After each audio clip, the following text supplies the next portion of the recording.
In HazMap 3D, if we want to add a toxic gas detector, the first thing you want to do is make sure that your toxic gas detection folder or your toxic gas assessment folder is bold or highlighted, the one that you want the detector to go into. If you have a flammable gas or an F-gas assessment folder marked in bold,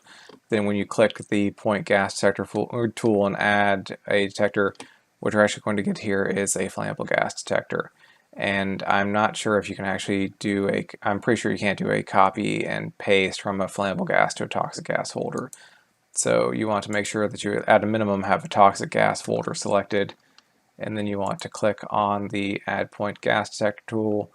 and then you can double click. And what you might do here, even if you have an existing post, unlike with toxic gas detection or flammable gas detection, with toxic you might click the ground right in front of where you want your detector mounted to, and then you can open it up, and I would just copy that into the DEXZ, especially if you have a multi-tier structure. You can just copy that DEXZ into the DEXZ elevation box for that detector,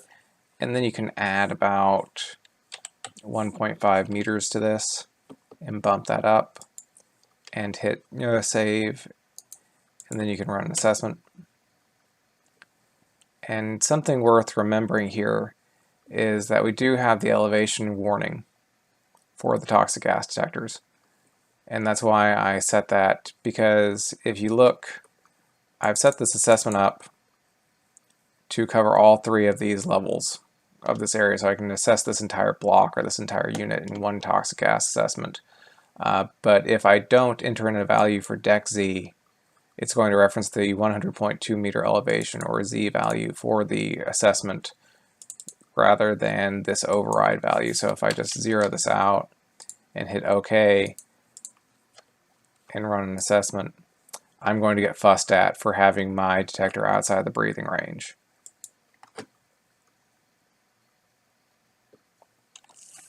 So that's just something to keep in mind when you're setting up toxic gas detectors. You want to make sure that